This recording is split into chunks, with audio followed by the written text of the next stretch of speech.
Seja bem-vindo ao canal do Professor Bonassoli. Faça a sua inscrição, deixe seu like, deixe seus comentários. Vamos para a próxima aula?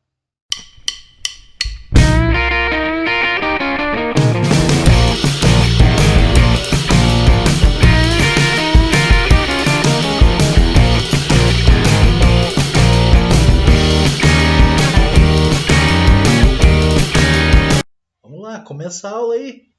Bora assistir a aula, vamos? Vamos estudar hoje custos indiretos, dando sequência aí às nossas aulas de custos e preços de venda. O que são custos indiretos de fabricação? Os custos indiretos de fabricação são aqueles em que não se consegue atribuir para um determinado produto específico, né? Você vai depender aí de um rateio, de uma ponderação. Mas eles são gerados durante o processo produtivo. Então, nós atribuímos esses custos aos produtos sempre através de um rateio, ou seja, de uma apropriação de custos, de acordo com um critério que foi pré-estabelecido e que seja válido para a gente fazer essa ponderação. Um exemplo de custo indireto, nós temos aí de custo indireto, por exemplo, a energia elétrica utilizada na fábrica, o aluguel da fábrica, salários e encargos. Nós temos aí, por exemplo, o salário do supervisor, né? Salários e encargo quando é indireto, né? Vai ter que apropriar. Então, ele nunca sabe para que produto atribuir esse custo. É um custo, existe, mas não se sabe a quem atribuir. Então, isso se chama custo indireto de fabricação. Agora, o que são rateios? Vamos lá. O rateio é uma apropriação de valores de custos indireto à produção mediante um critério lógico, válido e que atenda à situação. Causa e efeito, por exemplo, utiliza variáveis que provocam, né, o consumo de recursos. Mas você não consegue saber exatamente, diretamente para qual produto. Ele está lá, está à disposição e está sendo usado por vários produtos. Então, possui alta correlação com o produto, é utilizado para custos, despesas variáveis, depende como que vai ser classificado isso aí, o que está usando esse recurso. Um exemplo, um volume ou valor de matéria-prima indireta em função do volume, ou valor de matéria-prima, prima direta. Por exemplo, aluguel de um shopping center, em função do volume de vendas, de despesas variáveis de venda em proporção às vendas. Então, esses são critérios, né, de rateio. Geralmente, os custos indiretos eles são apropriados em função do volume que foi produzido, o valor versus quantidade, vezes quantidade. Esse é o mais comum, então é o causa e efeito. Benefícios recebidos, então utiliza dados fixos em função dos benefícios recebidos e possui uma correlação com a atividade, porém sem correlação com variações, então não tem variações. Utilizado para custos fixos. Né? Normalmente esse tipo de despesa, né, é feito um rateio em função da área ocupada, por exemplo, uma despesa de campanha publicitária em função do acréscimo nas vendas. Aí depende muito do critério e do bom senso na hora, né? Como atribuir esse custo. Esse conteúdo dessa nossa aula de hoje ele é bem espinhoso, porque ele é difícil de você determinar, não. O aluguel da fábrica tem que ser em função do metro quadrado de ocupação das máquinas. Bom, mas as máquinas trabalharam com diversos produtos, então como que elas vão fazer isso? Então tem que ter um critério que seja lógico, aceito, e tem que usar ele pelo menos durante um exercício, ou seja, durante um ano. Não pode mudar. A legislação do imposto de renda é bem rigorosa nisso aí, você não pode ficar mudando o critério no meio do caminho. E também viraria uma bagunça no teu setor de custos, né? No teu cálculo de custo. Equidade ou imparcialidade. Então, estabelecido, né, por negociação entre as partes, enfatiza o acordo em detrimento da técnica. Entenderam? Então, aí é um acordo entre as partes para como fazer esse rateio, e só que ele não vai para o lado técnico, vai no lado do acordo. Então, se existir um acordo aí, vamos ratear em função da quantidade que foi produzida, vamos rachar isso aí em função da quantidade, pronto. Não foi usado o critério técnico, foi feito um acordo. Ele é utilizado tanto para custos fixos como variáveis. Esse que é o grande... a imparcialidade entra aí, né? Exemplo, quantidade de energia elétrica estabelecida para cada parte, ou para cada centro de custo, para cada produto, por previsão independentemente do consumo real, parcela. Aqui poderia colocar ao invés de previsão, provisão, né? Independente do consumo real, parcela do aluguel mensal, né? Em função da área requerida inicialmente. Então aí são critérios também. Aqui, quando se fala critérios válidos, qualquer critério que seja válido e que seja aceito entre as partes que você está negociando. Entendeu? Lógico, vai negociar com a empresa, né? Dentro da própria empresa. O setor de vendas quer que você rateie o mínimo possível de custo aí para o produto ficar barato, para ficar mais fácil para ele vender, né? É assim que acontece na empresa de vocês? Eu acho que é. Capacidade de suportar. Então, estabelecido em função da capacidade de absorção, enfatiza a capacidade monetária em detrimento da técnica. Quanto maior a margem, maior deve ser a parcela do custo. Então aqui, por exemplo, pega seu produto que tem maior margem, então vão reduzir a margem, vocês vão atribuir mais custo para ele, né? Esses custos indiretos aí vão jogar mais para esse produto. Exemplo, parcela do custo em função da margem do lucro ou do preço de venda. Aí joga isso naquele que tem preço de venda maior ou naquele que tem maior margem. É a capacidade de suportar a carga de custo. E outros produtos para vender mais, né? Tira-se essa carga. Mas para alguém tem que pagar o pato. Não sei se você já viu essa expressão, pagar o pato. Alguém paga. Rateio direto. Então, o rateio direto é a forma mais simples e mais utilizada. Em princípio, é de uso obrigatório. Distribuição direta das parcelas sobre os objetos consumidores dos recursos. É quando você tem o custo, você sabe que o custo daquele produto já foi direto e tudo mais. Ou já estabelece um critério, né? Cada produto que fabricar aqui nessa fábrica vai R$1 de custo para cada produto. Pronto. Então, todos os custos tem que ser rateado aí. Se não for suficiente, faz um novo rateio, rateio do rateio, para que se cumpra a absorção total, né? Rateio em cascata, é chamado passo a passo, né? O sequencial. Aí ele transfere os custos para centros de apoio para os principais custos, né? Daí você faz um rateio em cima de cada centro de custo. Ele vai de centro de custo para centro de custo. Por isso que ele é feito em cascata. Então a ordenação dos custos nas colunas dos custos das linhas pode ser feita, né?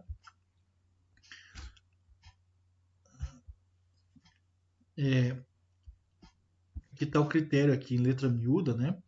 Dos mais genéricos para os mais específicos, das funções que recebem menor quantidade de serviço para as que recebem mais. Então, por isso que é cascata.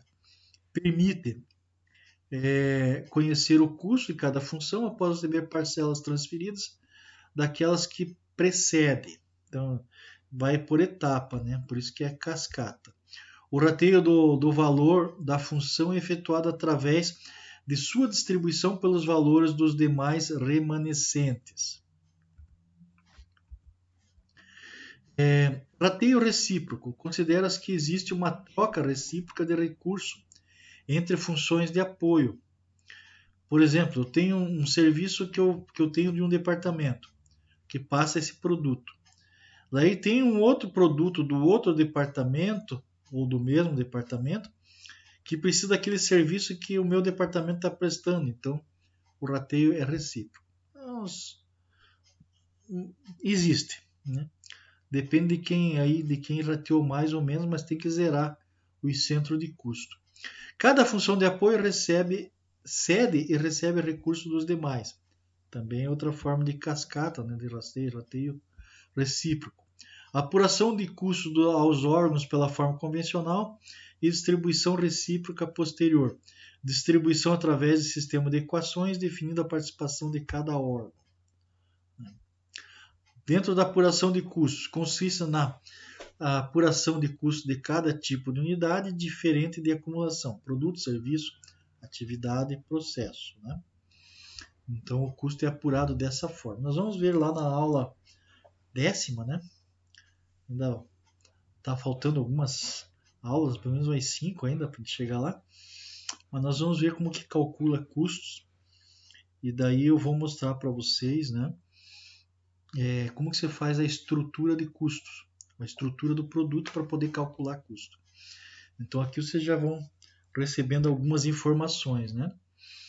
Então esses produtos, serviço, atividade e processo é como a gente separa depois para fins de cálculo de custo, né? Cada produto tem o seu, por exemplo, materiais, né? A mão de obra, ou seja, processo e gastos gerais de fabricação.